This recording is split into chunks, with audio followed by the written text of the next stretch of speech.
Councillors, staff, members of the public, and the media to today's briefing. Merci de vous être joints à nous pour Thank you so assister much à for cette being séance with us today d'information technique. for this technical Today, briefing. we are excited to receive an update on the opening of O-Train Lines 2 and 4. The Stage 2 O-Train extension project will transform the way we move in our city.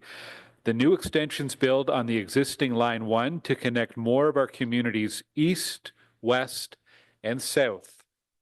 Aujourd'hui, nous allons discuter. Today, we are happy to receive an update on the opening of O-Train Line 2 and 4. The Stage 2 O-Train extension project will transform the way we move in our city.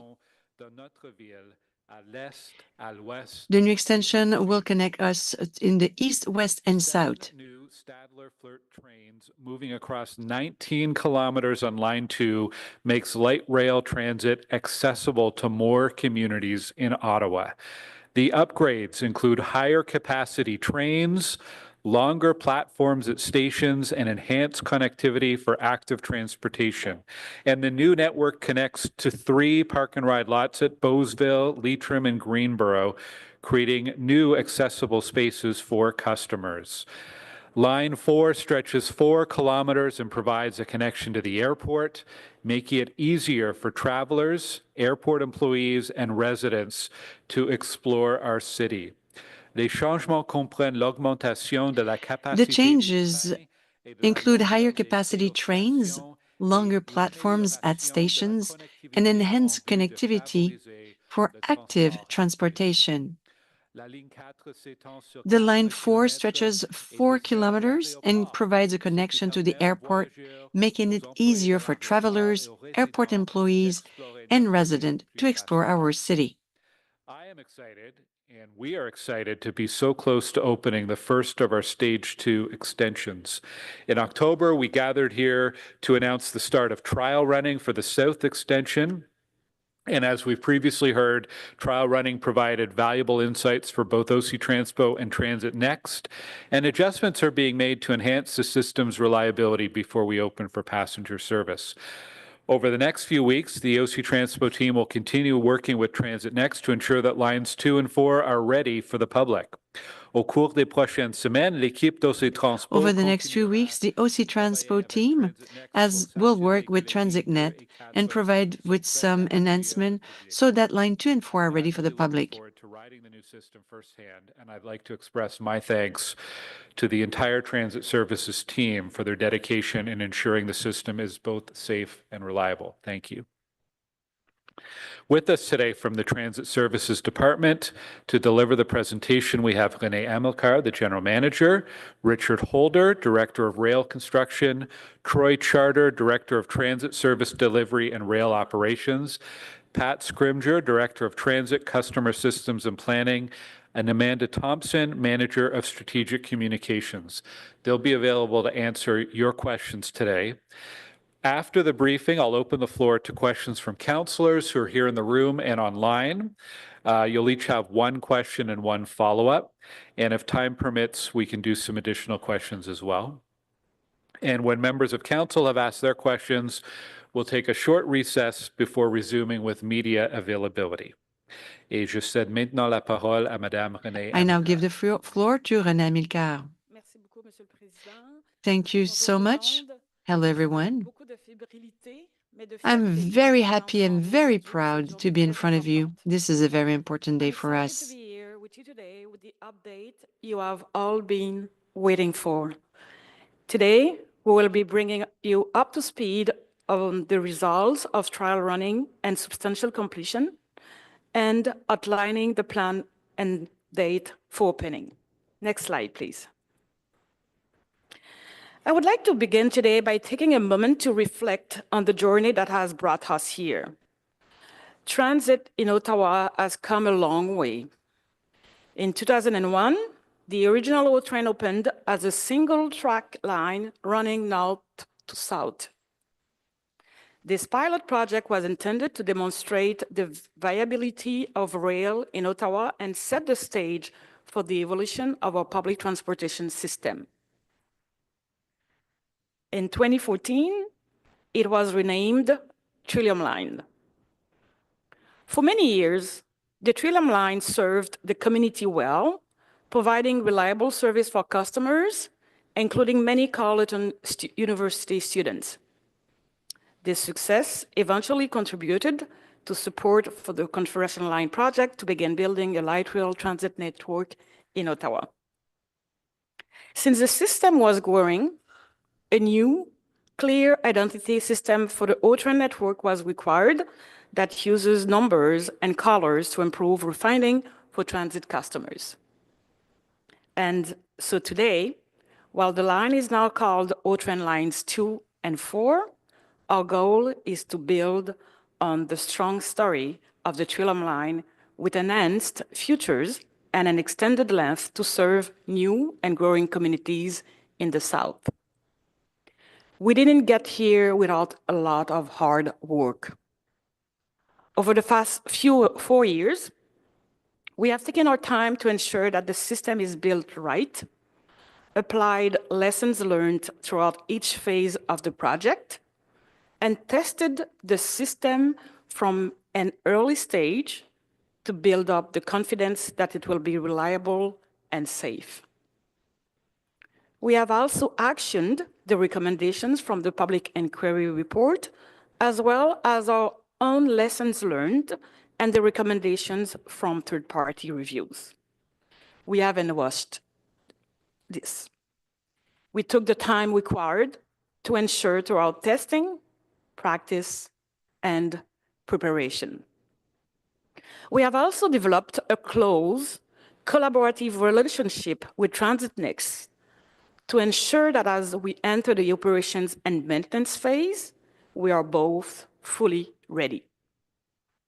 This collaboration began during the construction phase and has continued to be emphasized all the way up to trial running. We have had the same objective: build a safe and reliable train system to serve our residents. We have focused on being as transparent and open as possible with council and the public so that you can have confidence in our rail system. In the spirit of that transparency, let me be clear. Even with all these preparations and lessons learned, we know that from time to time, there will be service disruptions on these lines. That's the reality of operating any transit system. On lines 2 and 4, there are 2 key challenges we know we will face. The long sections of single track. While single track helps to balance cost and reliability on the train system this size, it can pose challenges to operations. And we will need to continually monitor and manage the stability of the public information displays to provide customers with accurate information on their trips. However, I want to reassure you that we are taking the required amount of time to practice, develop, test, and adjust our team's training and operating procedures to be sure we are ready to respond. I'm confident that OC TRANSPO and our maintainer, TransitNext, are ready for the new challenges of revenue service. I'm proud of the work we have done, and I'm confident in the system. The benefits of this expansion will be felt across our city, transforming the way people move and making our transit system more reliable.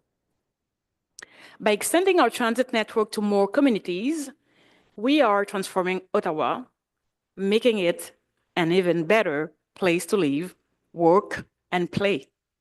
Next slide, please. Today, there are a number of items we will discuss, and several members of my team are here to present.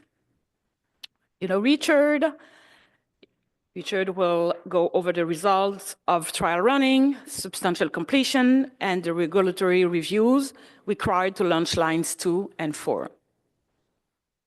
Charge Charter, which is the Director of Transit Service Delivery, will provide information on OC TRANSPO's system preparation activities.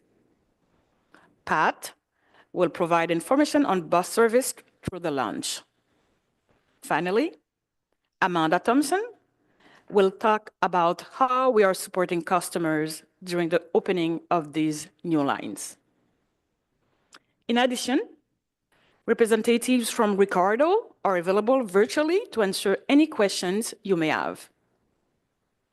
As you will hear from Richard shortly, Ricardo is an independent third-party oversight body who oversaw the trial running and provided recommendations that have informed our opening plans. Many activities are underway to be ready to open lines 2 and 4. Today's announcement is built on the successful completion of extensive planning, testing, and commissioning to ensure the system is ready. I want to thank Council and the residents of Ottawa for your patience with us during this process. I would also like to thank Transit Next, who we have worked with collaboratively since the onset of this project. Together, we have not only built a light rail system that will benefit many communities in the south of our city, but we have also established a systematic process that will continue to guide our future work.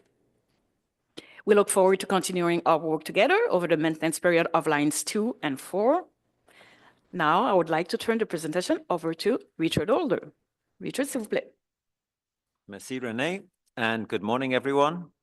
I'm very happy to be here today to summarize the milestones and activities completed over the last few weeks and discuss the remaining works for the O-Train South expansion project.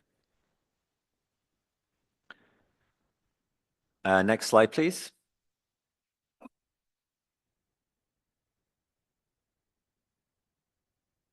Thank you.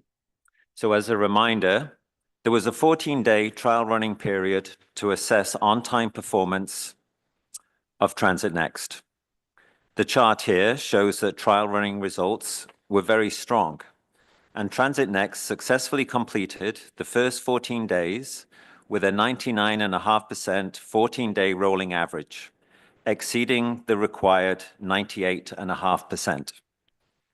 This means, as a reminder, that 99.5% of trips departed within 30 seconds of the planned departure time from terminus stations. These results were very consistent and very strong. Next slide, please. Also, during trial running, the City and Transit Next tracked system and subsystems for their reliability.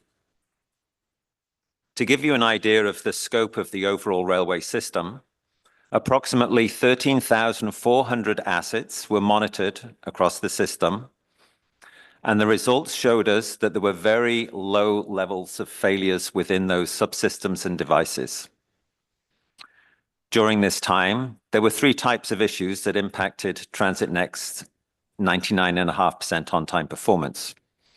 They included vehicle, signal, and track issues, and overall amounted to 26 trips out of 4,850 trips that were delivered by Transit Next as planned. When issues were identified, our teams worked collaboratively with Transit Next to make adjustments where possible and enhance service delivery. Thank you. I will now turn it over to Troy to provide an update on the operations and maintenance scenarios that were completed during the second phase of trial running. All right, thank you. Merci, Richard. As previously communicated, the second phase of trial running was focused on working through different test scenarios that could be encountered during revenue service. This was successfully concluded at the end of service on October 27th. Au cours de cette étape, OC TRANSPO et During Transit this Next period, Transit Next and OC TRANSPO participate in different test scenarios to validate and complete the day-to-day operation, especially to improve the new system. We focus on different scenarios where personnel had to intervene to solve some issues that could happen during the day-to-day operations. A total of 15 different test scenarios were conducted, and they include 3 scenarios, which included activating emergency response equipment and responding to priority alarms within our control center. One of these included activation of the tunnel ventilation system in the Dow's Lake Tunnel. We also operated 2 specific scenarios that impacted the planned launch of trains to start service and required staff to make real-time adjustments to ensure that service started on time with minimal disruption. We spent considerable time conducting drills that required the coordination between OC TRANSPO and Transit Next personnel. 12 scenarios required a joint response between OC TRANSPO and Transit Next, involving communications between the Transit Operations Control Center and field personnel from both organizations. And lastly, 11 of the scenarios involved trains running in alternate service patterns, again requiring staff to make adjustments in real time and continue to communicate and coordinate. Overall, the 7 days were a success. No major gaps or safety concerns identified. Staff from both OC TRANSPO and Transit Next gained valuable experience and were able to put into practice their training in a real environment. Next slide, please. While the week-long exercise was considered a success, we did document a number of lessons learned that we were actioning as part of our refinements to our standard operating procedures. Following each exercise, observers and participants conducted debriefs of the exercises to document areas of strengths, but more importantly, to document general observations and areas for improvement.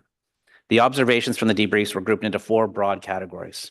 First category being the audio messaging for customers on trains and at stations. Ensuring the accuracy of the audio messages as well as the information displayed on the public information screens is extremely important. We also include in this category reinforcing the importance with staff of providing frequent updates to customers, whether it be on the train or on the platform. Second category was operational signage, enhancing clarity and wayfinding for passengers, including the deployment of temporary signage, which will help assist customers in navigating the system. Strengthening and practicing internal communications was the third category. Communications between train controllers, operators, and the maintenance team is key to boosting response efficiency during service disruptions.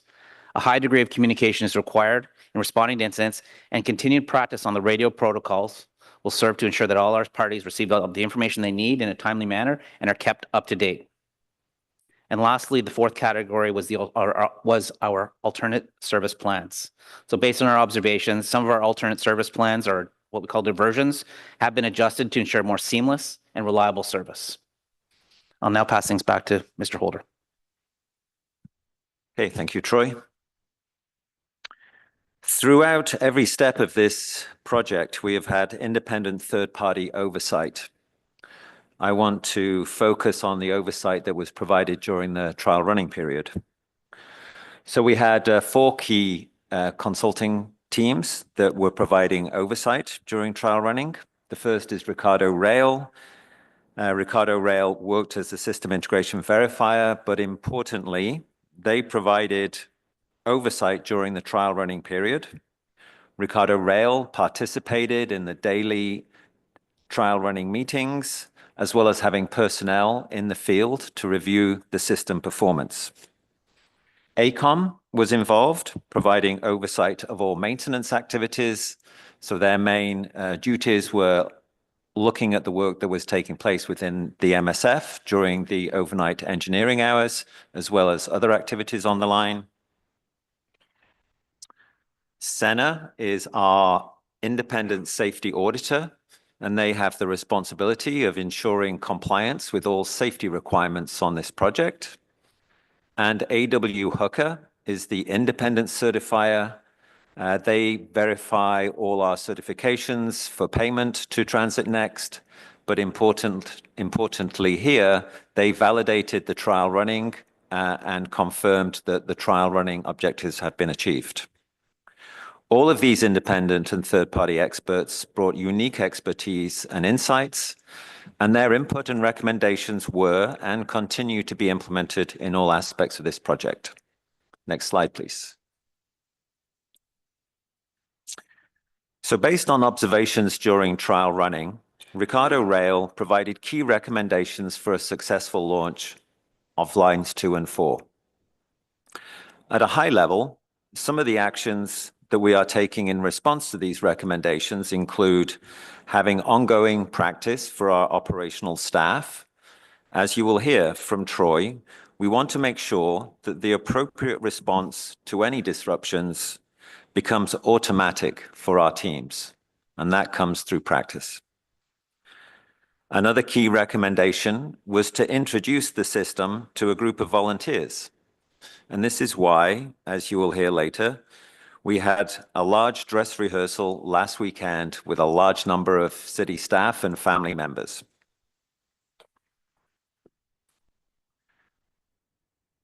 Another key action in response to the recommendations is to ensure that we have systematic touch points with Transit Next to review operational performance and fleet availability. This allows us to coordinate closely and ensure all our teams are on the same page as we move towards revenue service and into service. And then lastly, the final in-service timetable will be implemented several weeks ahead of revenue service. And that allows operators time to practice and increase schedule adherence. Next slide, please. So as we move through the phases, the next major milestone was substantial completion. Next slide, please.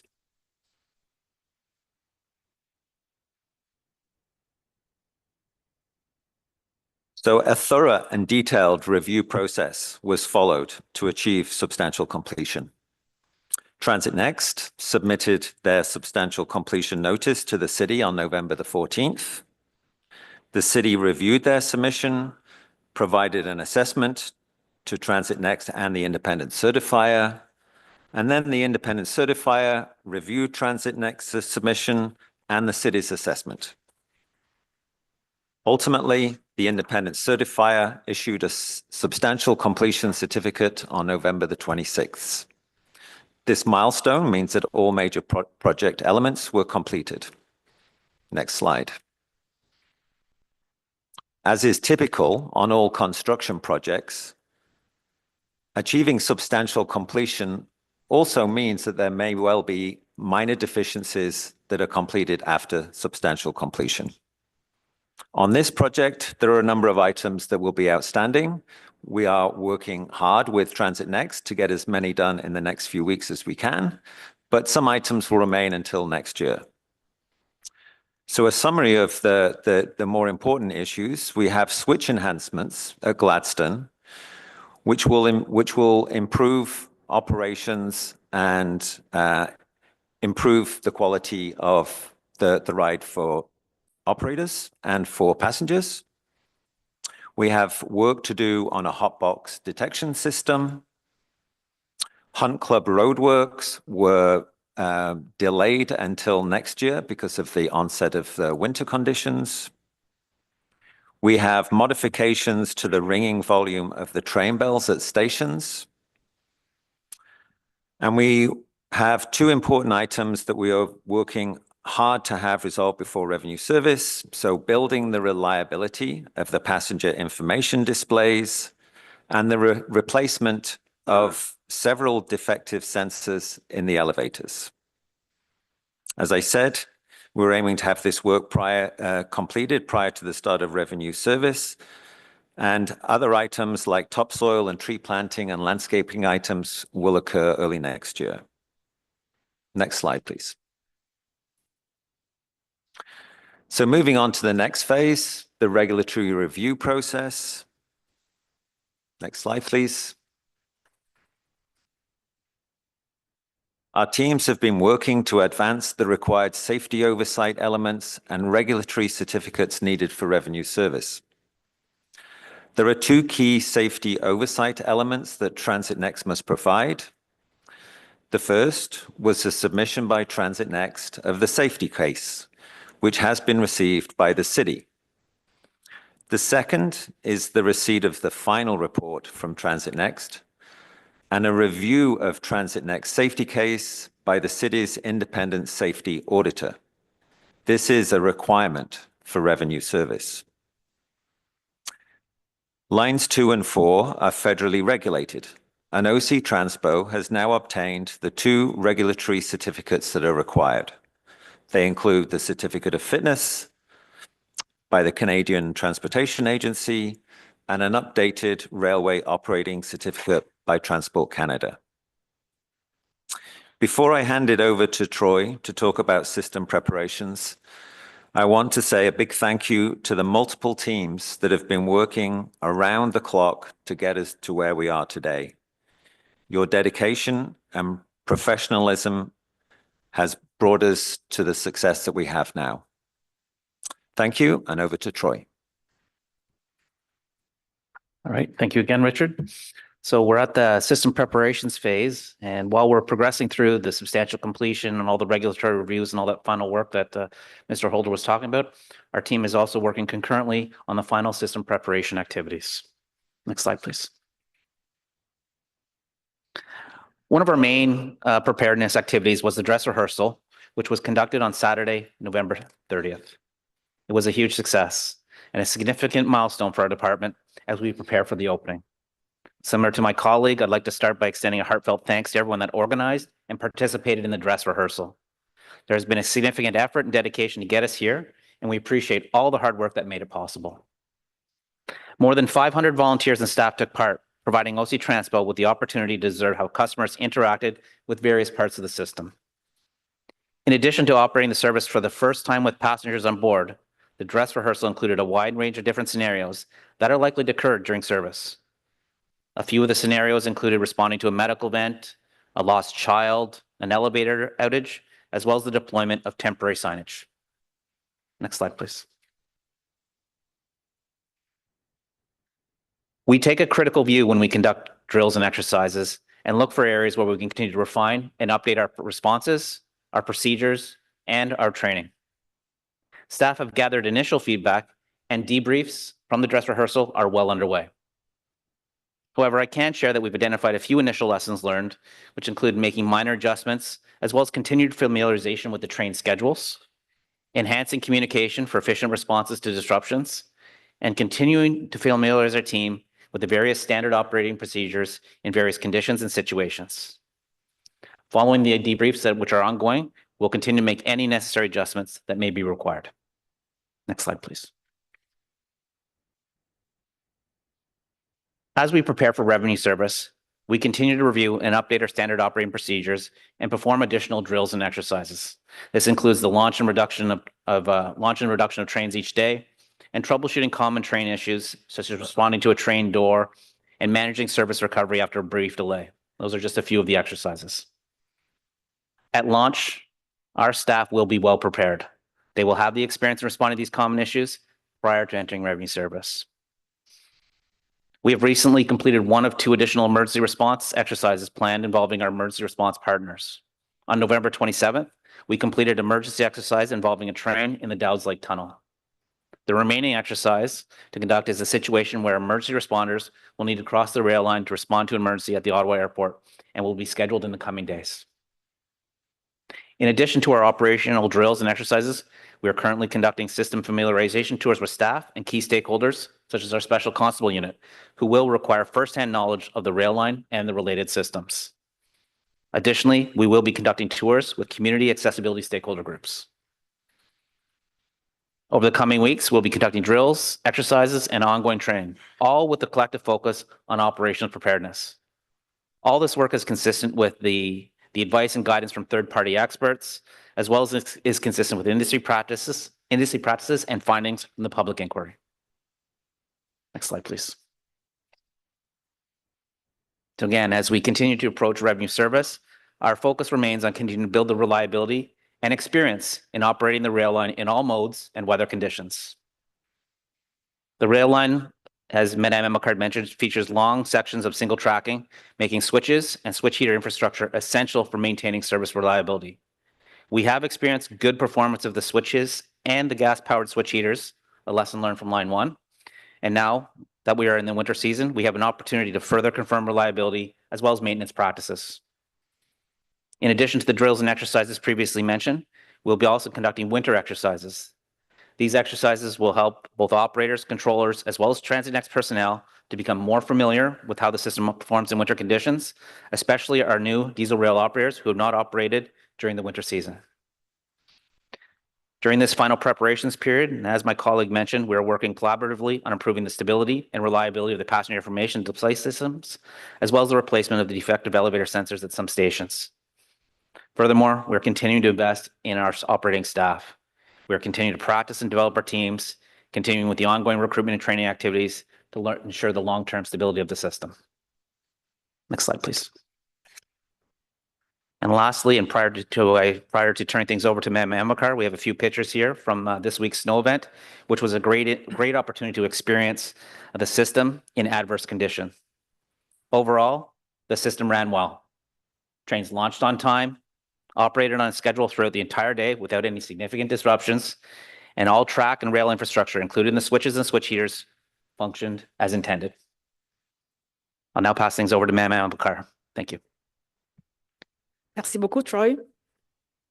Now that we have a complete picture of where we stand and the key tasks remaining to open all train lines 2 and 4, I'm excited to announce an opening date.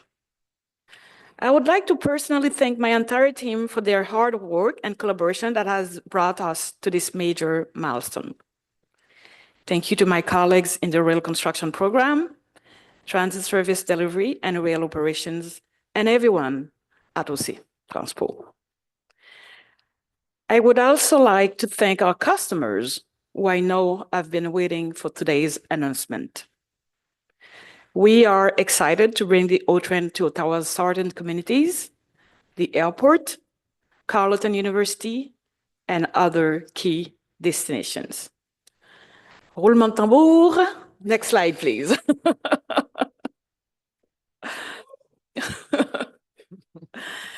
The O train lines 2 and 4 will officially open for weekday service on January 6th, 2025.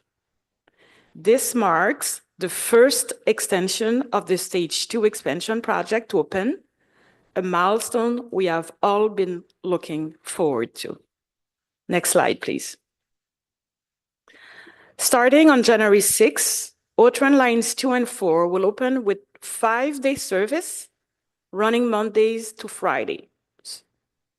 This phased opening is informed by the findings of the public inquiry report, lessons learned, and third-party recommendations. A phased launch approach will help ensure customers have time to build their familiarity with the system, improve service reliability, and allow for comprehensive staff training.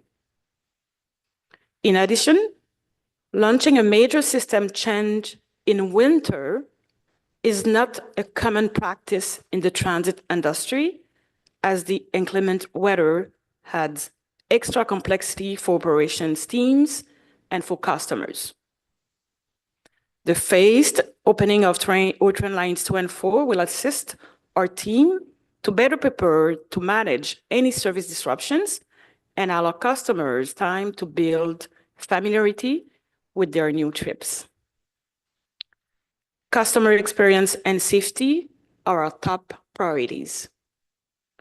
Based on recommendations from the public inquiry and other reviews, parallel bus service will continue to run alongside lines 2 and 4 throughout the transition to full service. Pat will provide further details on this in a moment.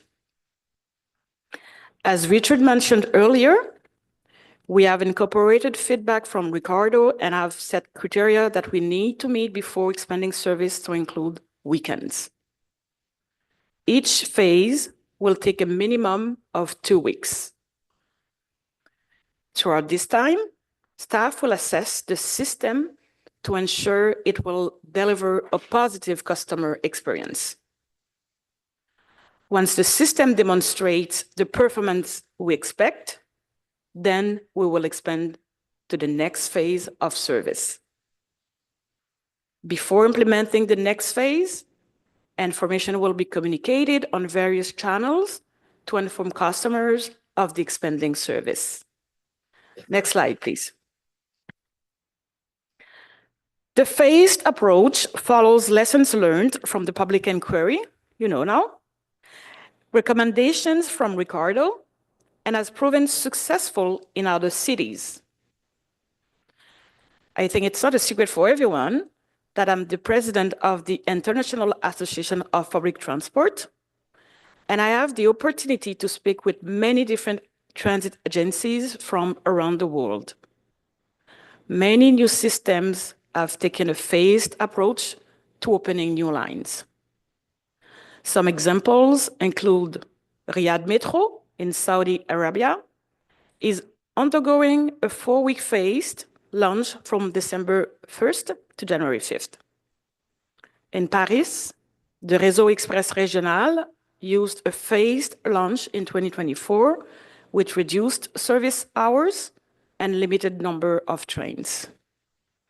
Finally, we know that Montreal, the REM, launched a portion of their system in summer 2023. They have reported that the phased approach has allowed for customer familiarization and enabled work to continue where needed, while still providing service to customers. As I mentioned previously, our goal is to ensure a smooth transition for customers, and a phased approach will be key to achieving this. Next slide, please. Service on line 2 and 4 will ramp up over several weeks in a phased approach. In phase 1, lines 2 and 4 will begin with 5-day service operating Monday to Friday. This will continue for approximately 2 weeks. Overall performance will be monitored and assessed during the first phase, and moving to the next phase will only occur when the system consistently demonstrates safe and reliable performance. During this phase, parallel bus service will be in place, running 7 days a week to ensure customers have reliable, familiar travel options. We invite everyone to try out the new train lines when they are comfortable, with the reassurance that bus service continues to operate. Additionally, our OC TRANSPO outreach staff will be on site throughout this transition period to assist customers. Next slide, please. Once the system has satisfied our performance standards, O-Train lines 2 and 4 will move to 6-day service operating Mondays to Saturdays. This is expected to start a minimum 2 weeks after opening the line. Parallel bus service will continue running 7 days a week during this time as well. Similar to the first phase, this 6-day service will continue for at least 2 weeks and will be monitored and assessed before a decision is made to move to the third phase. Our outreach staff will continue to be on site to provide support. Next slide, please. After satisfying our performance and reliability requirements while operating 6 days a week, we will then move to operate full 7-day service, running Mondays through Sundays. Parallel bus service will continue 7 days a week as part of the transition to full service. It will only be gradually reduced when it is clear it is no longer required. Now I will hand over to Pat, who will provide details on parallel bus service. Pat, à toi. Merci, René. Un service d'autobus sera assuré en parallèle des A lignes parallel 2 et bus service will be provided along lines 2 and 4 on various bus routes, including 97. These buses will provide a replacement service if any service interruptions occur. This approach is based on the recommendations of the public inquiry and on lessons learned as well. This map shows the 3 bus routes that will provide parallel service to lines 2 and 4. You can see in the gray, running parallel to the green line 2, the B2 bus service that will run between Bayview Station and South Keys Station, serving all of the O-Train stops along the line. That's the same service that's been running during the construction period. Route 97, which runs from Herdman to the airport, will continue to run to the airport in parallel to the blue Line 4. And it makes connections with Line 2 at Walkley, Greenboro, and South Keys stations. And in the south, Route 99 will continue to run from Barrhaven to Greenboro and in peak periods to Herdman, making connections with Line 2 at Leitrim, South Keys, Greenboro, and during peak periods at Walkley. And we will also have a standby bus or more if required, waiting at or near Limebank Station in case they are needed to be launched into service in case of any service disruptions in that part of the line. And this will operate in this pattern through the 5-day phase and the 6-day phase of train operations. And then there's one small change that comes on the next slide, please. When 7-day service starts, we'll modify Route 99 slightly in Riverside South so that in addition, it will make a connection with Line 2 at Limebank Station, the end of the line, allowing everyone in Barrhaven and Riverside South who's along Route 99 to make an easy connection to the train, either at Limebank or at Leitrim.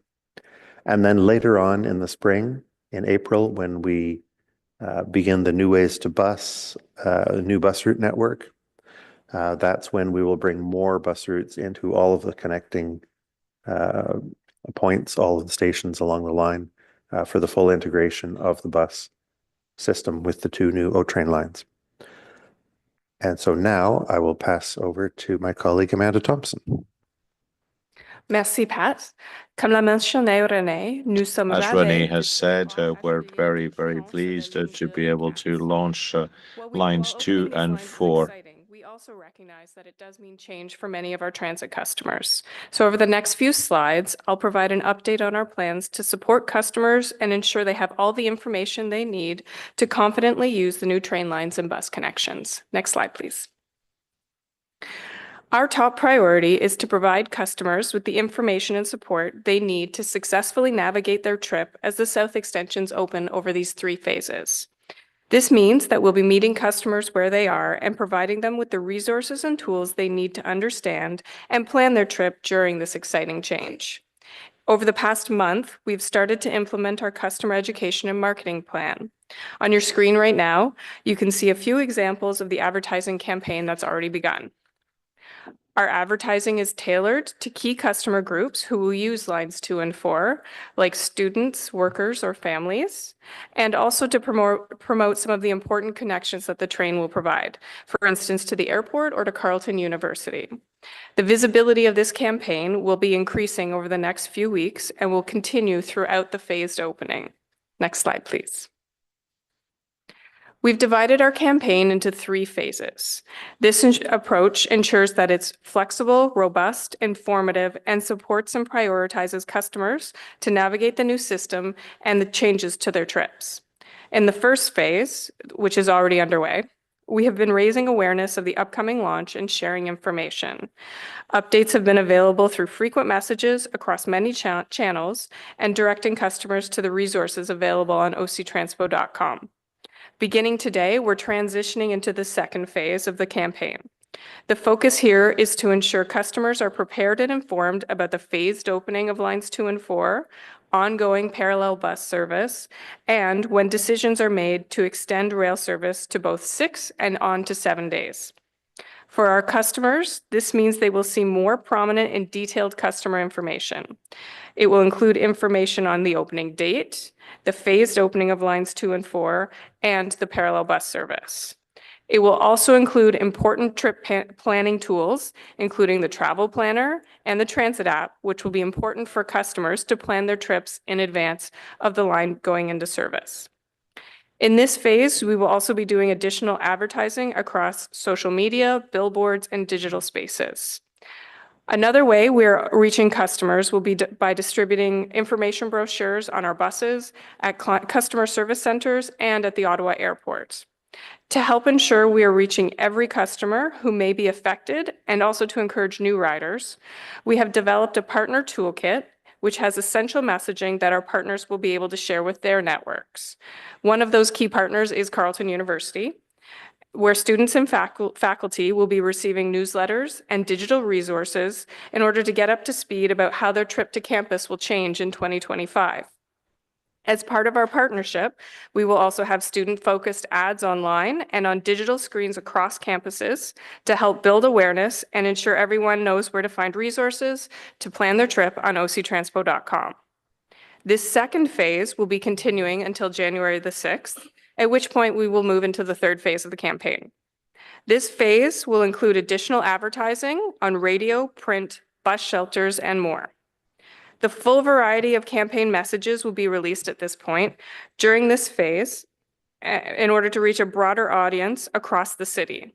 This includes messages for families and those who may use the system for recreation, shopping, or weekend trips.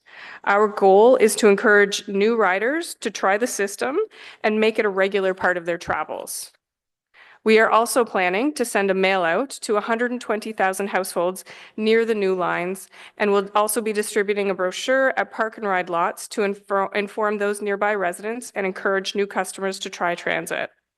Throughout every phase, we are actively monitoring customer feedback. Our campaign is data-driven and flexible. It allows us to adjust as needed to ensure we are prioritizing and supporting customers with the information they need. Next slide, please. We know that there's a lot of information for everyone, and customers will certainly have questions. As service gradually increases on lines 2 and 4, we will have information available through several channels in order to assist customers. There's a few I would like to highlight here. As of today, our travel planner is updated, and the Transit app itself will be updated in the near future to allow customers to plan their future trips on lines 2 and 4, starting with weekday service, and then it will be updated as we move to 6 and 7-day service. Social media, octranspo.com, and signage at stations will provide additional information and support during the service rollout. We will also have outreach staff at key stations to support customers throughout their trip. This approach will ensure that we are meeting customers where they are and support them through every step of their journey. Next slide, please. So before I conclude, I would like to highlight some of our opening activities and how members of council can be involved. And to help councillors and our media partners get to know the system, we will be offering a familiarization tour on December the 16th. Invitations will be going out very shortly, and this will provide an excellent opportunity to explore the new lines and experience the key features of the system. I know that many communities are excited to celebrate the opening of a new station in their neighborhood. Our team has been in communication with several councillors about hosting councillor-led events at local stations in your wards. For those who are interested to organize an activity at any point during the phased opening or once we reach full service, our team has put together a detailed package outlining how OC Transpo can support to ensure a successful event, and we would be happy to further discuss these options. Once full service is achieved, and as we approach the start of the New Ways to Bus network, we will announce further opportunities to attract new customers.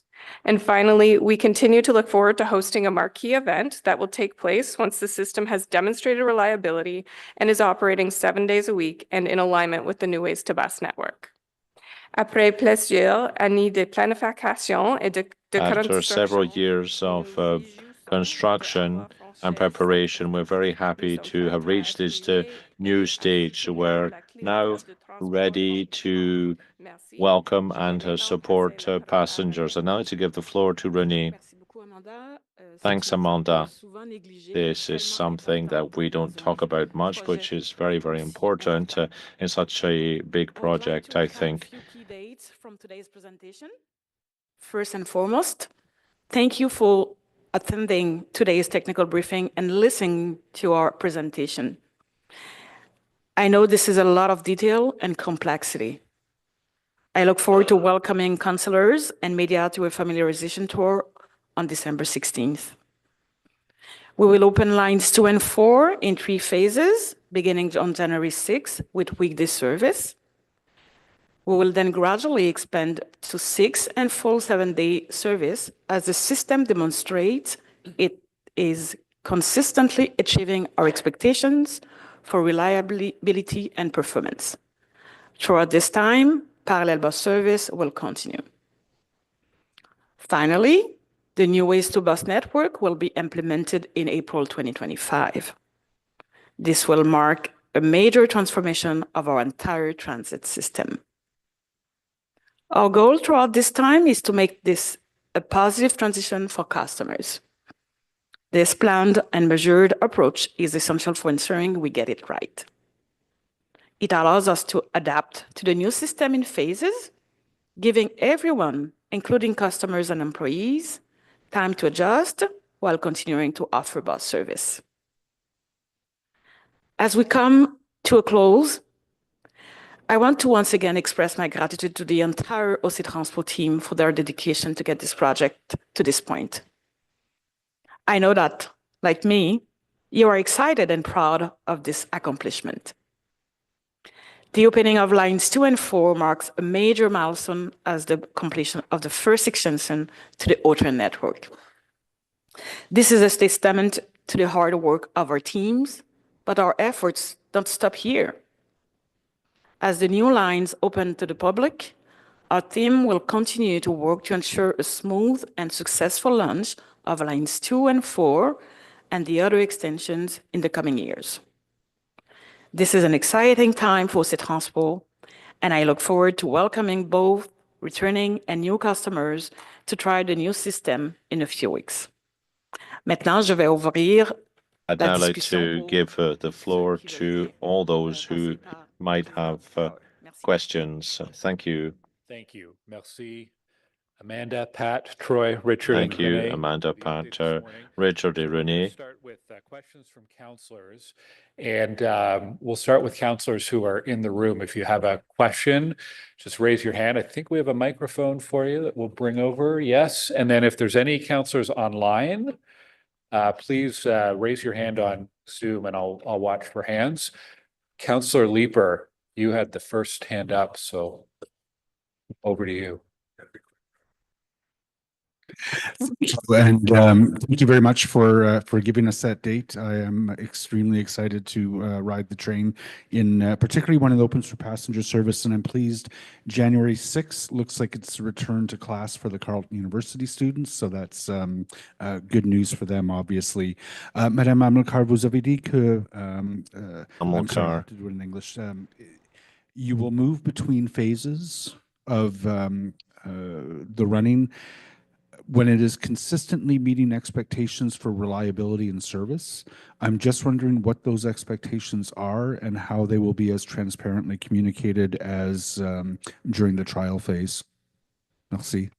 Thank you for the question. I can start, and maybe Richard can help me too.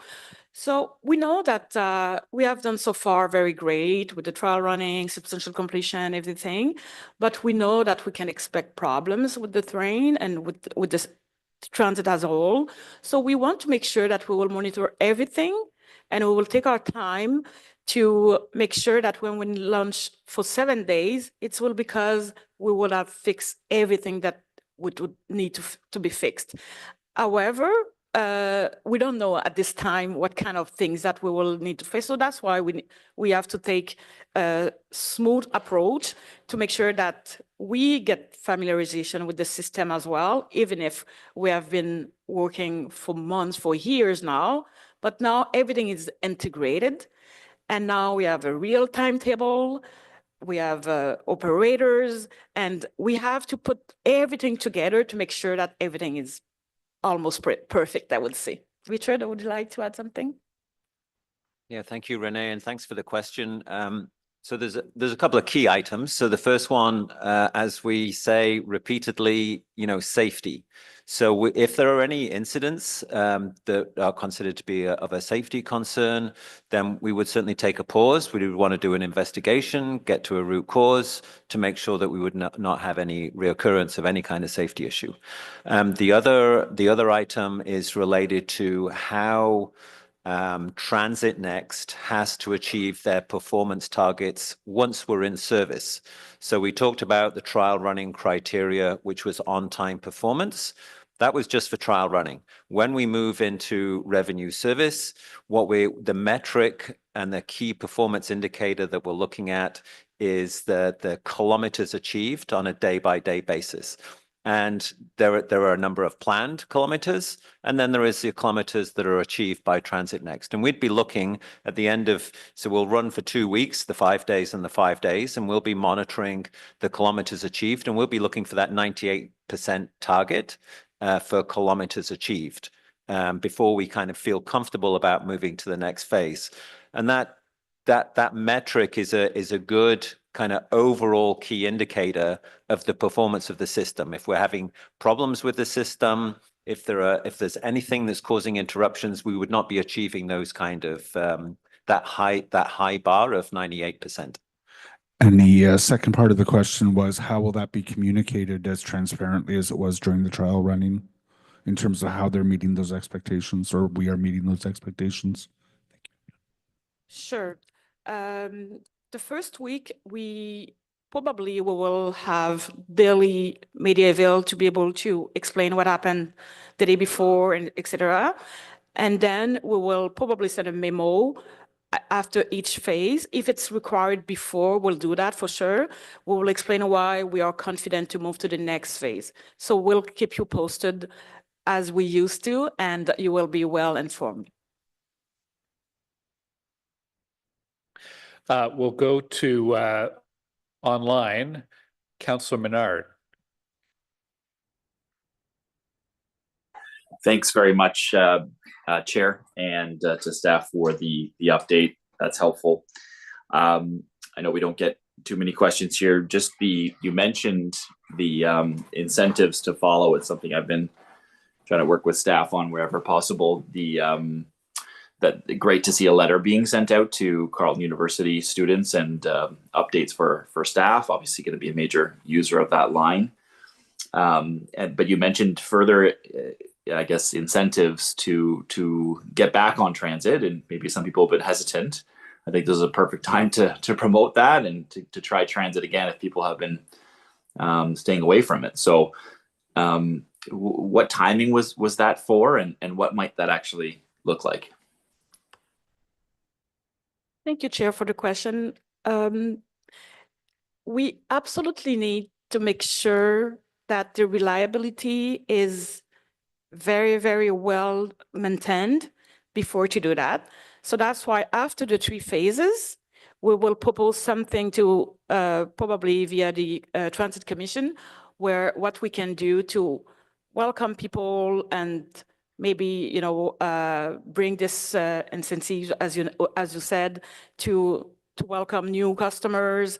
And we will continue to work on, we have a good idea, but we don't want to do it now because a good marketing needs a good product. So we want to make sure that the product is perfect, and then we'll come back. Okay, thanks. Thanks for that answer, Madame Amilcar. And then I guess just a follow-up on the 5-day start and the parallel bus service. Is the parallel bus service just essentially the R2 service that's running now, or is there something different you're planning outside of that current service? Hello, Councillor. It's Pat. It will be the same buses running on the same schedule as they do today on the replacement bus service. Okay. Thank you, Chair. Councillor Brockington. Thanks for the briefing this morning. I am proud to say that I've taken the Trillium line since the day it opened. Worked at Tunney's Pasture for 16 years, and the Trillium line was an excellent way to get from my neighborhood to Tunney's. So it's great to see it reopening very soon.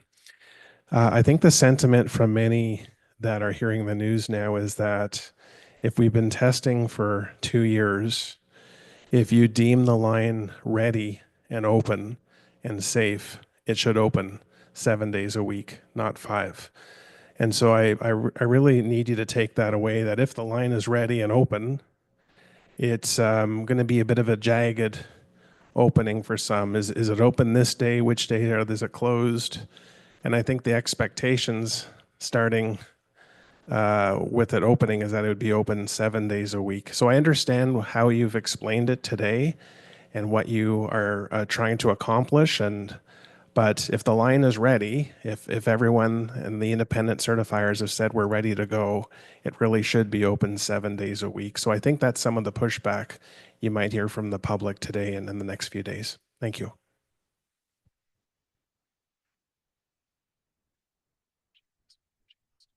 Thank you, Chair. I think today we have to say that we should applaud the fact that we don't want to rush the system. We have done so far so well. We have to maintain that. And we have to continue to learn. It's something to run trains for years. It's another thing to run trains with a timetable, with 9 trains daily, with all of the systems. When you will have the chance to come, you will understand that it's not only running the train, it's so many other things behind the scene that you cannot even imagine.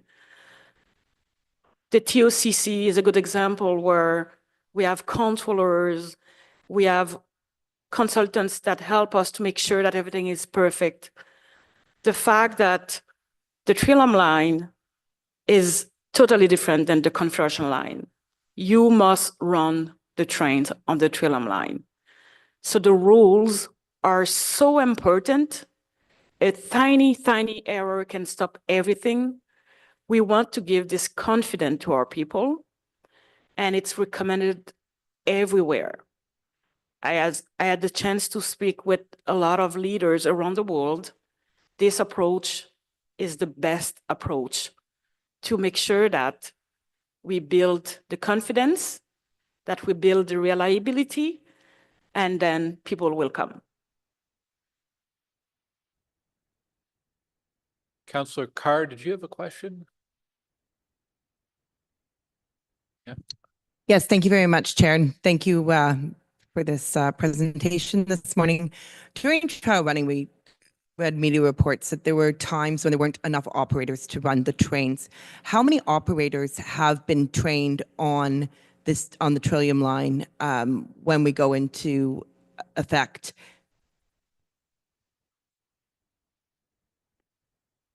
Thank you for the question. When we launch service, we'll be around the 60, 66 operators in between that range. We're still going through our final certification process for our operators. And then as we get into revenue service, we're going to continue to recruit and train so that we always have a pool of operators to be able to supply for the natural attrition that will occur that we see on the bus and the other rail networks. So, but when we launch, we'll be at around that 63, 64 range of operators. All right, and those operators are dedicated exclusively to the Trillium line? Yes, yes. That's part of our safety management system. Operators that are on line 1 will stay on line 1. Operators that are on line 2 stay in line 2. Different systems, different technology, different regulatory regimes. So we don't want them crossing back and forth. So operators are dedicated to that line. They do have the opportunity once a year to revert back to going back to a bus operator position if they so choose, but they are dedicated to the rail one. Okay, thank you. Okay. Councillor Lowe online has a question. Thanks, Chair. Apologies for my voice. My questions are sort of more pointed, more specific, I guess, for the south end relating to the bus service. So with phase opening starting on the 6th of January, that means Route 74, that's the day that Route 74 will be extended to Limebank. Would that be correct? Councillor, Route 74 will be extended to Limebank physically a few days before that, but that'll be the first day that the station will be open and there'll be the possibility of a train connection. Okay. Oh, right. It comes with the service change. I get it. The second question then is when we hit 7-day service, I noticed that you had I noticed that Route 99 will be adjusted to travel into Limebank Station as well. I'm the way I'm seeing it is after it goes through Riverside South, it could sort of just continue on to Leitrim and offer a connection there until the new ways to bus. So can you sort of provide a rationale behind the rerouting of 99 down to Limebank when 7-day service begins? Okay, sure. So first of all, the connection will be there even during the 5 and 6 day operation. The connection will be there at Leitrim Station. Once we're at 7-day service, we'll have Route 99 make the detour into Limebank Station as well. We expect from that point that most customers who are traveling from points west of Limebank Road, whether they're coming from Barrhaven or Riverside South, will change to the train at Limebank. But as we outlined, we'll still have the parallel service from Limebank through Leitrim and up to Greenboro and Herdman and peak periods for those who either choose that or to back up the train in case there's any interruption on the train service. Okay, thanks very much. I'll follow up with you more specifically offline. Thanks, Chair. Okay. Do we have any other questions in the room from councillors? No? Any other councillors want to do a follow-up? We have the floor. Councillor Devine, over to you. Hello, just one follow-up question, and I think my colleague may have a follow-up question. So you mentioned, I believe you mentioned that you have or will have 66 operators in time for your January 6th launch. As you phase up towards full-time service, do you require more than 66 operators, or was having the requisite amount of operators for full service part of your certification in the first place? No, thank you for the follow-up question. I'll clarify a little bit. So we are in the process of training upwards of 66 operators. When we launch in January, our operators are going through various phases right now. So when we launch in January 6th, we'll be slightly below that number, and then we'll get up to that 66. But as well, we're going to continue to recruit and train additional operators for the ongoing stability of the system. So we'll be above that number when we, at midpoint during the year. But we know that we'll have sufficient numbers when we get up to the 7-day service. So let me just clarify then. Is there a difference between the number of operators you require to run the service full-time at 5 days and the number of operators you require to run the service full-time at 7 days? Is there a difference between the number of operators required? Yes, there is. And by January 6th, how many operators do you require to run the service full-time 5 days a week? For 5 days a week, the service, I believe it's 48 operators to run a 5-day service. And by January 6th, will you have 45 operators? More than that, yes. And by the time and so if you need 45 to run 5 days, how many operators do you need to run full-time 7 days? We'll need it around that 66 number. Okay, and thank you. Okay. Maybe if I may, because this question is very important. We need a certain amount of people to run the train, but we need extra people as well to make sure that we can continue to have extra training, to make sure that we can face when people will call sick and we can deal with the leave, et cetera, et cetera. So there is a difference between how many we need and how many we will have to make sure that we avoid dealing with problems that we had to deal with, unfortunately, during the trial running. Councillor Kavanagh?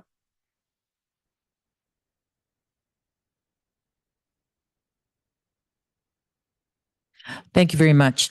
A couple of questions. One, when stage one went into service, we had ambassadors at the station.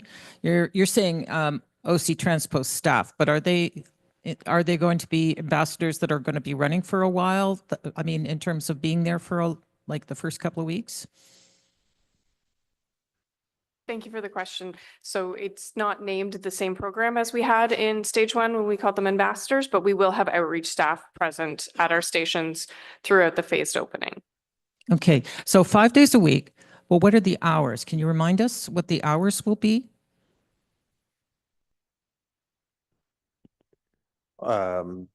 It's 6 in the morning till midnight, Monday to Friday. starting a little later in the morning on Saturdays. I don't have the exact number in my head.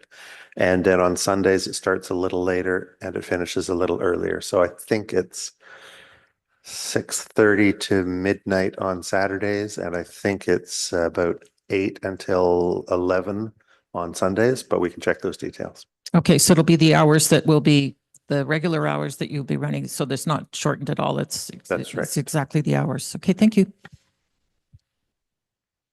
Okay, I'm seeing no more questions online. Councillor Leeper with a follow-up.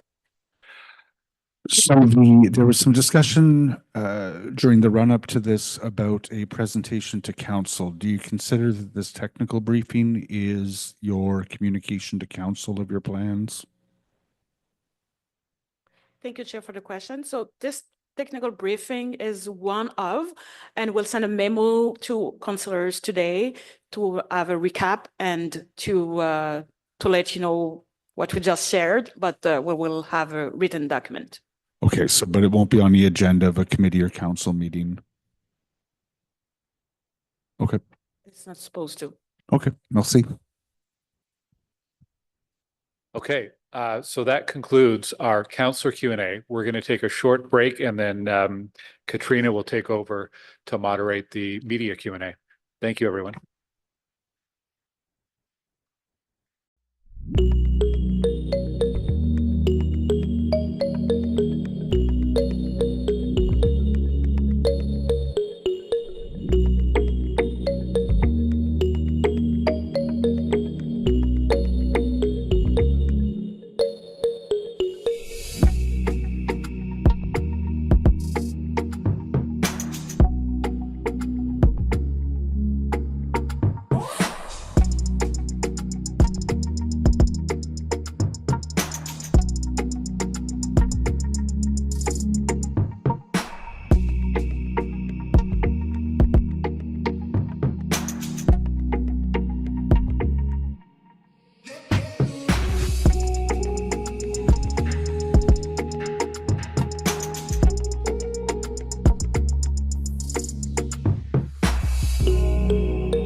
Hi, everyone. Thank you for joining us today. My name is Katrina. I'll be your moderator. Je serai votre modératrice aujourd'hui. I'll invite each agency in alphabetical order to ask their questions. Please ask one question and one follow-up, and we'll do a second round. So if you could please come up to the microphone and ask your question, that would be great. Je vais inviter chaque organisme de presse par ordre alphabétique à poser une question et une suivie. Veuillez-vous approcher le micro pour poser votre question? We'll start with Elise Sker at CBC. Thank you very much. And thanks to everyone for today's briefing. I'm just wondering if you could kind of tell us a little bit more about why there's been such an issue with the displays at the platforms and what kind of the plan is to fix that issue. Yeah, thank you for the question. So that's it's from a technical perspective, it's an interesting technical challenge. The output of the integration between the passenger display system and the Siemens train control system is data that appears on the displays, which tells people when is the next train arriving and when is the subsequent train arriving.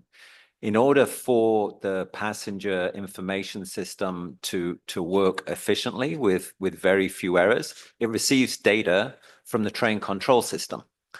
So over the last several months, the train control system has gone through a little bit of an iterative process in terms of software upgrades and patches.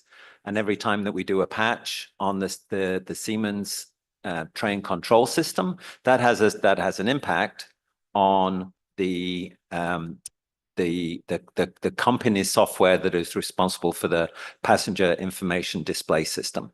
So we're going through an iterative process. So the train control system goes through a minor upgrade, and then subsequently there's a minor upgrade that's required to the passenger information system. So what we're talking about now is errors that occur sporadically. There are some other issues that we need to resolve. And we're expecting that the number of errors will reduce as we get to revenue service. There may well still be some kind of anomalous messages that come up, but we will have a mitigation in place. And just as an example, to kind of make it real for people, if we were to move into a degraded mode, if, for instance, we had a train that was stopped, we would look at running a loop service to the north, a loop service to the south. And it's possible that the information that is being provided to the passengers on the platforms may have errors. So we would if we see that happening, we would run a message that talks about like an overall expectation that trains will be arriving every 12 minutes, rather than giving like precise times. So we have a mitigation plan in place, but we're expecting over the next few weeks for the performance of that system to improve. And my second question is related to the operators. So I understand we were talking today about how many operators were needed. This is kind of a two-pronged question. I'm wondering, is this more operators that are needed now than we thought when we originally planned the service would need to be trained? And second of all, why don't we have the number of trained operators right now that we'll need once we go into full service? Yes, thanks. Thank you for the question. The number of operators from the initial, we're going back, a couple of years when the initial plans were done, and it has increased slightly. We've gone from about 56 to 66 operators we need for service. And we're going through the progressive process right now with ensuring that we have all the appropriate number of operators.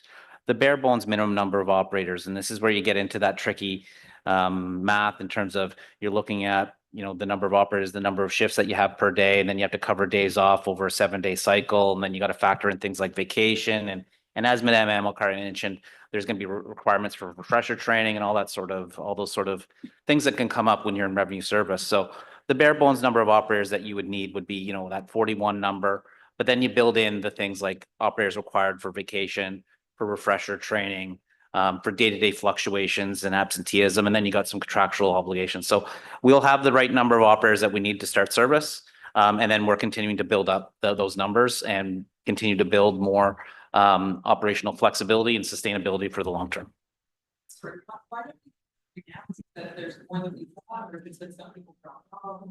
There's been a higher attrition rate in the early days, and then getting all the there's a very extensive training program that they have to go through in terms of making sure they get all their hours to make all the certifications that we put in place to make sure that our operators are ready and available for service. So just making some minor adjustments there, and ensuring that our staff are well trained in all the drills, all the exercises, as well as just the operating the trains. We want every operator to have launched and reduced trains into the yard. We want every operator to have experienced different types of situations in terms of running the service end to end, but as well running separate individual loops where they would be turning back at a non-terminus station. So there's a number of things that we built into the training program as well. I'll stick with CBC because we skipped over you, Arthur. So if you want to ask a question, Arthur White-Cormy. Oh, great. We have a moving mic now, a roving mic. I also wanted to follow up on the operators. I'm just wondering, is that part of that shortage of operators, is that part of what's motivating the decision to progress with a phased opening? No. Okay, great. That was clear. So beyond the phased opening, it seems like it's still going to take a month to even begin this. And I'm wondering, it seems like most of what we need is in place. We've done the reliability testing. We have most of the regulatory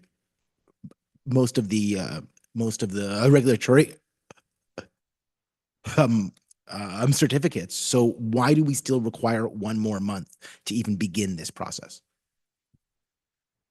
Sure. And thank you for the question. As we have said, we absolutely need to continue to build the reliability, even if, we have done great so far. We need to continue to build that. We have some operators. There is something that is important on the operator side. We started in February, the training. It's not like we have started for years because we wanted the system to be ready before to train our people. Otherwise, we would train them and we would need to recommence, right? So some of them have graduated probably, during the summer, and they have never run the trains with snow. So we want to take the opportunity as well that now we are in the middle of the winter. That would be something else if we were on August.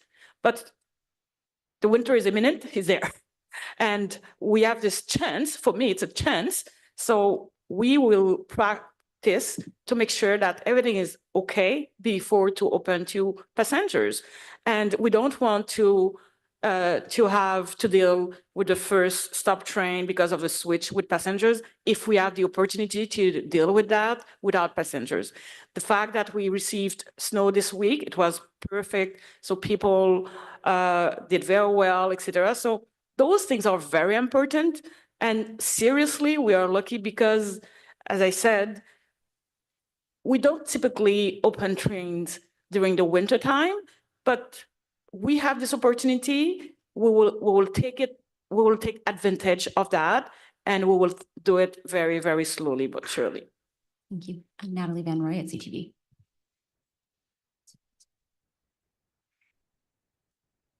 Thanks for taking my question. Why was the date January 6th picked? Were you initially hoping to launch the train before the Christmas break? It's a great question. For sure, as I said, I would prefer to launch the train before winter. And now we are in the middle of winter.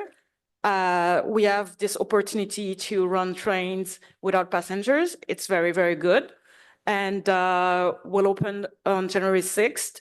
It will be it will be winter, January 6th for sure, and probably it will be worse than now. But at least we would, we will have the chance to build a reliability, as I said, and people will have the reflex on running with the winter weather, and we'll adapt. That's why we have the approach to come with phases, and we'll see what will happen, and we will adapt things so that we don't want to rush the system. We will continue to run buses in parallel, so to make sure that the service is available anytime. Thank you. And on the key dates from OC Transpo, April 2025 is when there's new ways to bus network implementation. What does that mean? Thanks. That's the date on which the complete new bus route that we've been planning since 2023, the consultation that we carried out through early, middle, and late 2023 will all come into effect. So that's first of all, knitting all the bus routes into the new O train lines, and then in other parts of the city, setting up the new bus routes for the future extensions of line 1 going east and lines 1 and 3 going west. Thank you. Chantalia Louise, le 3. Merci. Thank you very Je sais much. que ça va s'ouvrir en plein hiver, vous l'avez mentionné. I know that you're going to be opening the new service in the middle of winter. That's a great challenge. Should we expect service interruptions because of the snow, for example, or do you have plans to deal with those eventualities? Answer, thank you for the question. The Trillium line is a diesel train, so it's a heavy train,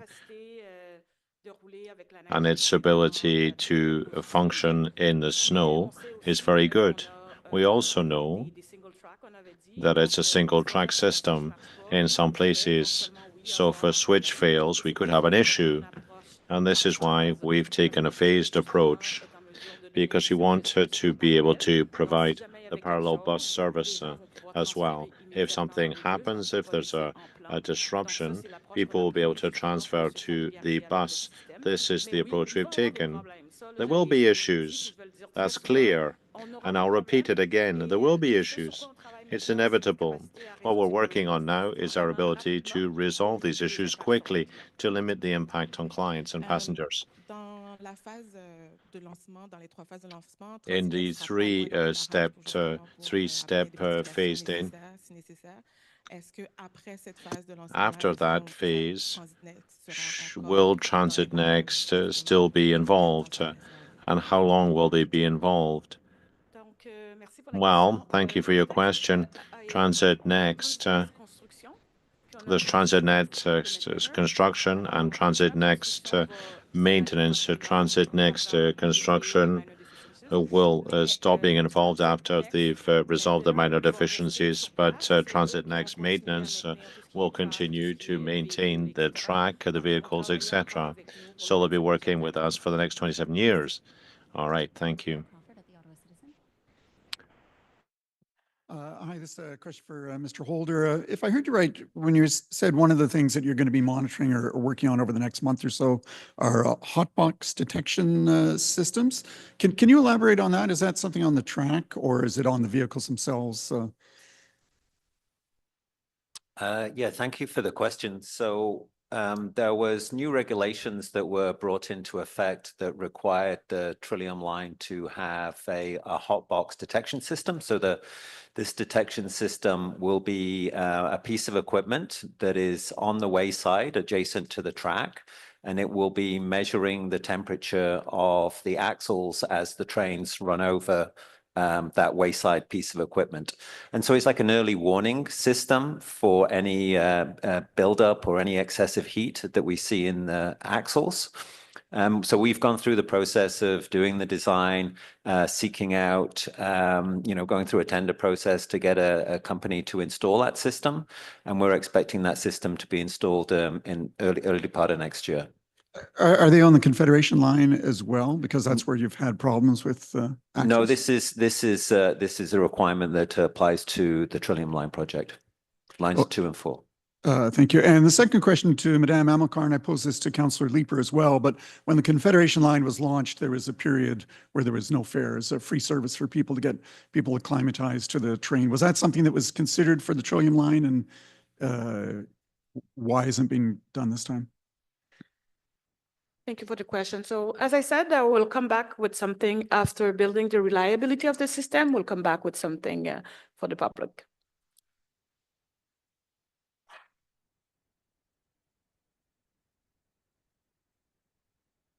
It's still possible.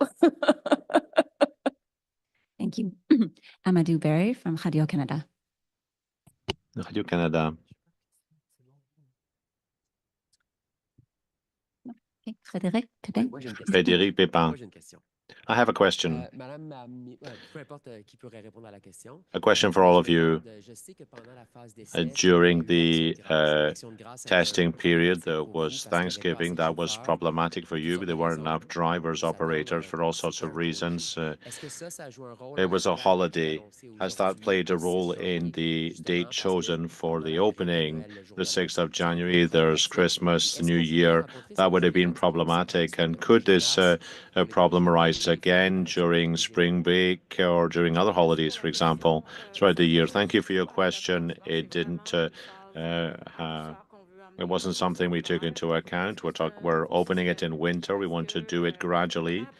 It's a new system. We've learned from our previous experience as well. We've listened to people who've gone through this elsewhere in the world, so we've learned from them, and that's great, really. You're right. 13 or 14 drivers, operators who were off over the Thanksgiving long weekend. It was pretty significant. And as Troy has mentioned, we're currently training more operators than we need so that we can face this type of situation. But the same thing applies to mechanics, bus operators as well. So normally we have a rotation, and we have a bit of a buffer so that we can get through those situations. And this is what we're building now. But for the time being, we have the number of operators we need. But from experience, and in talking to others who've already gone through this experience, there are some operators who decide that they don't like driving the train. They say it's boring, for example. They'll say it's boring. I want to be a bus driver again. And that's their right. We have to be ahead of that so that we can deal with it as it comes up. And could you give the answer in English? But could you give us the information on how many trains will be in circulation? How many drivers do you need for the Monday to Friday service? How many trains on line 2? How many on line 4? The needs the same at night as during the day, for example. Well, I'll start in French, then I'll do it in English. 9 trains, 7 on the main line and 2 on the airport spur. That's easy to understand. Service every 12 minutes to provide the Monday to Sunday service. We need about 66 operators, and that includes all those who will be available on the line to cover an operator who's sick, who has to be replaced. It also includes those who are required to take CLC breaks, for example. Those are compulsory. Also, to replace those on vacation, we have to do refresh as well because we're covered by the federal government, federal legislation. Any incidents arising lead to retraining. All that means that we have more operators than we actually need, and that this allows us to deal with those who are off. Mr. Charter talked about bare bones 41. What does that mean exactly? Well, to operate the train, we need 41 operators, but that would mean everyone's there, no one's sick, no one's on vacation. But to operate the system on a 7-day basis, 41 operators needed, but we need to have buffers as well. We'll run 9 trains all day, 7 days a week. So there is no reductions. 7 trains on the main line and 2 on the for the airport. It will be a 12-minute airway, and we have the people that we required today to run the trains Monday to Sunday. However, because of the leave, absenteeism, training, those kind of things, we need to continue to build more, to train more operators and to be able to face with attrition. Yes, that can be possible. Someone will call sick. It's the same thing with mechanics. It's the same thing with bus drivers. So we are trying to have a balance, right? We will not train 100 people, but we will need a balance to make sure that we can face with those potential issues versus to maintain a good service. Merci. Mario de Ticcio, Radio-Canada.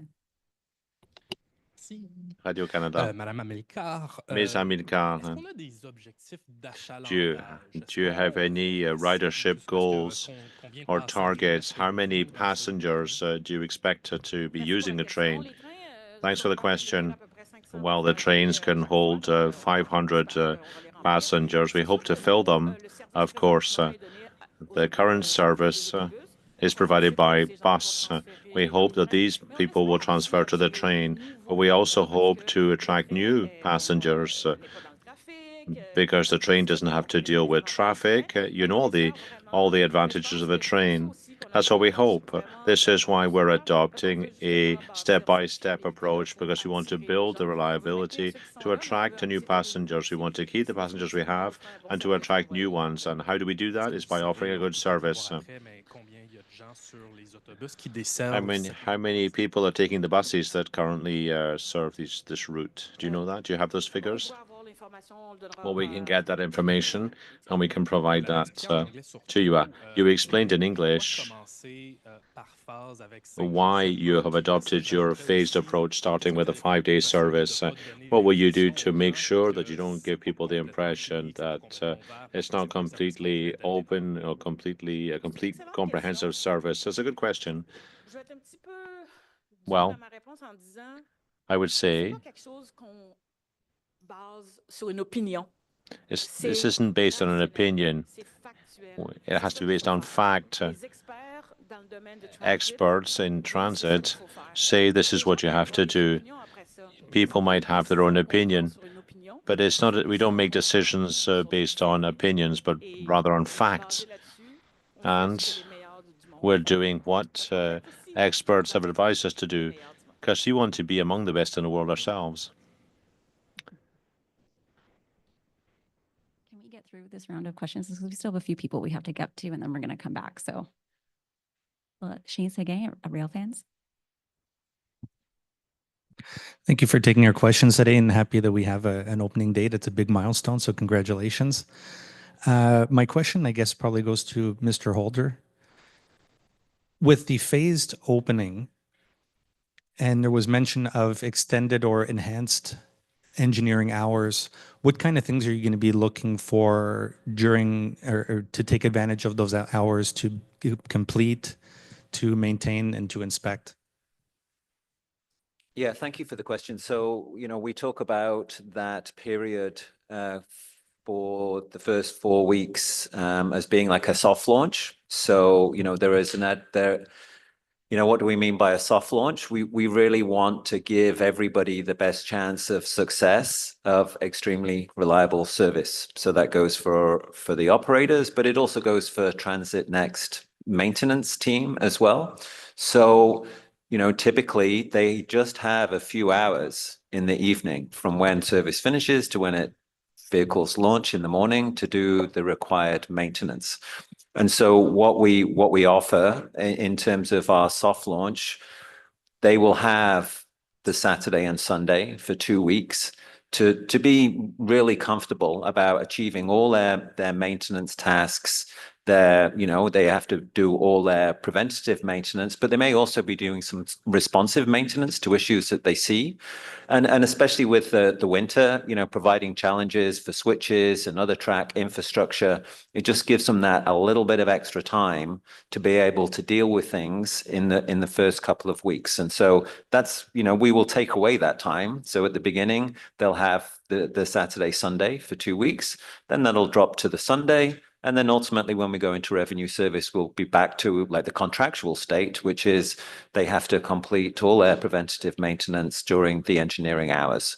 But it really kind of helps with the success of the launch on the maintenance teams, from the maintenance team's perspective. Okay, great. Thank you. And for my follow-up, again, with the phased opening, we're going to be starting with 5 days, then 6 days, then 7 days.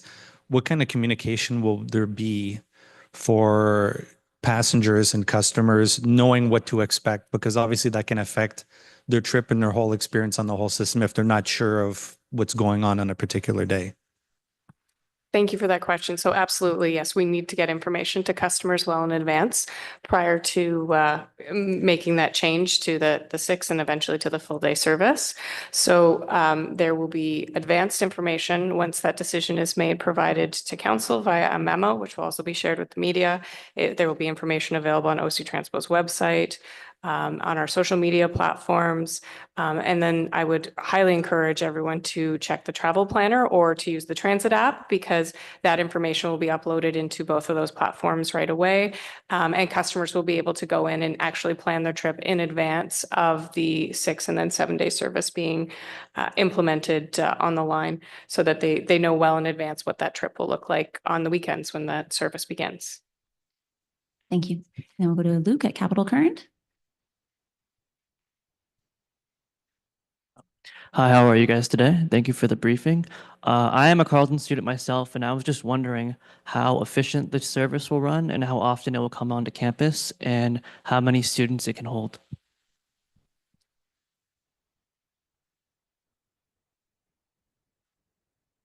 So we expect it'll be very reliable service, very much on time for all the reasons you heard about today, and for the history that we've had. The train will run every 12 minutes all day long, 7 days a week, and make connections to bus routes all across the city for people who are coming to Carleton from everywhere. The capacity of each train is about just over 500 people per train. So we expect that there's plenty of room in the early years for anyone who's traveling to or from Carleton. So we have time for a second round. Nous avons le temps pour une deuxième ronde. We'll start again with CBC. Arthur, if you'd like to ask a second question.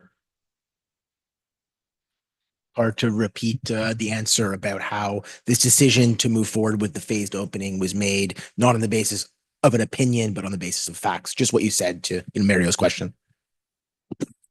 Sure, thanks for the question. To start running the system, we have decided to launch it by phase because we have spoken with a lot of leaders on transit around the world, and it's the right thing to do.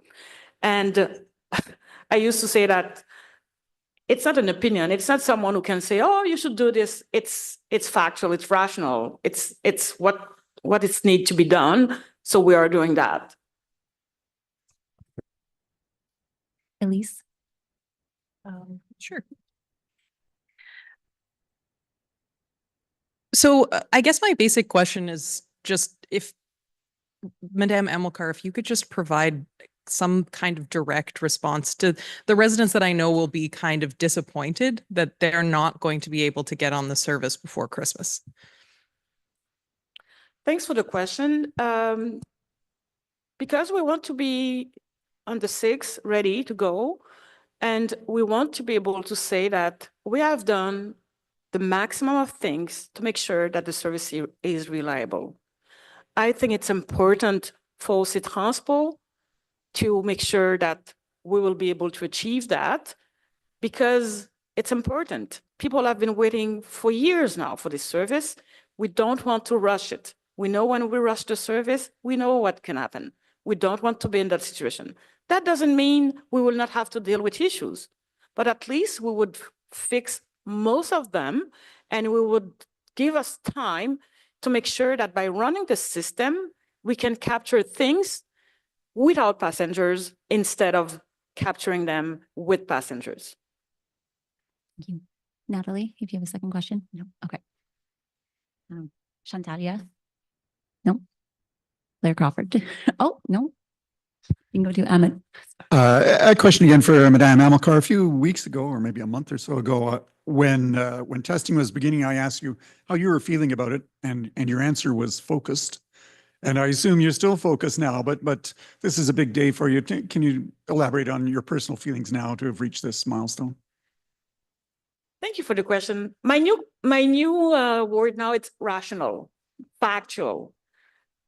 I don't care of opinion. I'm working with experts. This is a technical thing. We need technical decision, not opinion, not nice to have, I'm not here to please people. I'm here to deliver good service with the best of my knowledge. And by using my network, my team, we want to be proud. We want to be able to say, we have done what exactly we had to do. Follow up, I'm having dental surgery on the 16th. Anyway, we could move that media tour. Anna Duberry, Radio-Canada. Je maintenant une question. I have Elle a s'adresse à question. Monsieur Gower.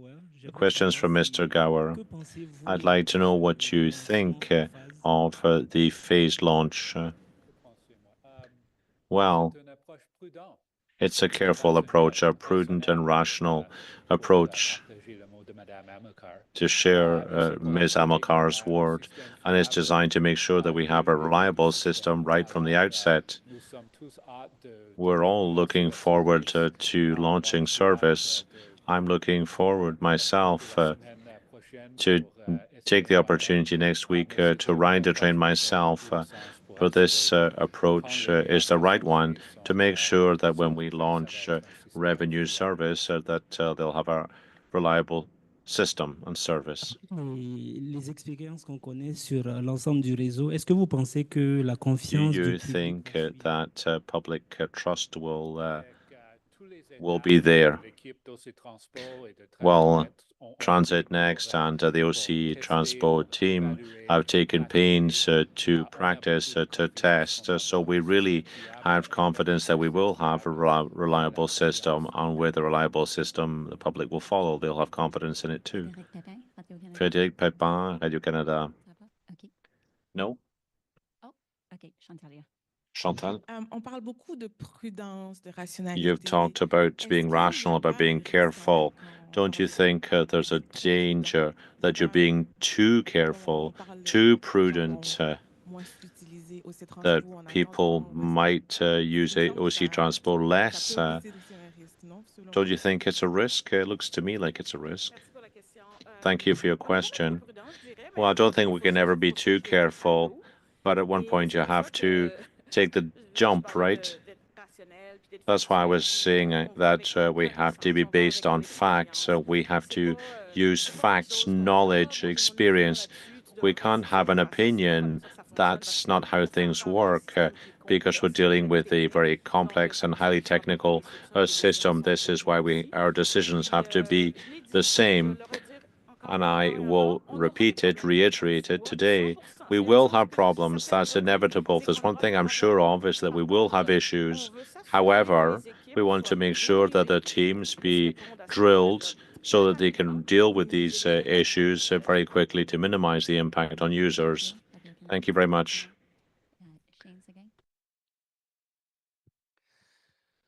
So my question has to do with there's a lot of differences between line 1 and line 2.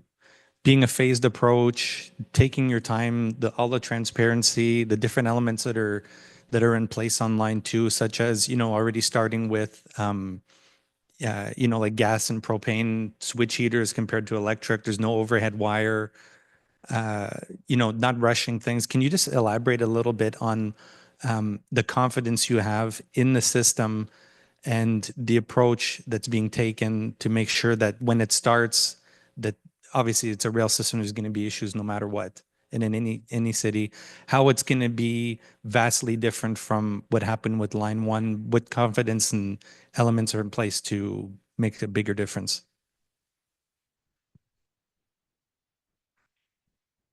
Yeah, thank you for the question. And I think to start off with, we would like to, like the team would like to point out that the reliability on lines 1 and 3 is really is very, very much improved. It's taken a number of years to get there. So it's not a case of there being an issue with the system itself, but there were issues with the launch.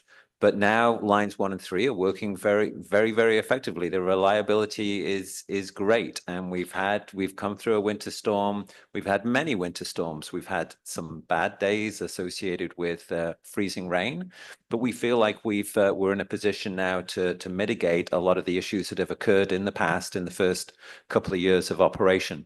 So, we try and make comparisons between the east-west line and the north-south line. They're both great lines, but they're different. And so the Trillium line, lines 2 and 4, that historically they had gas switch heaters.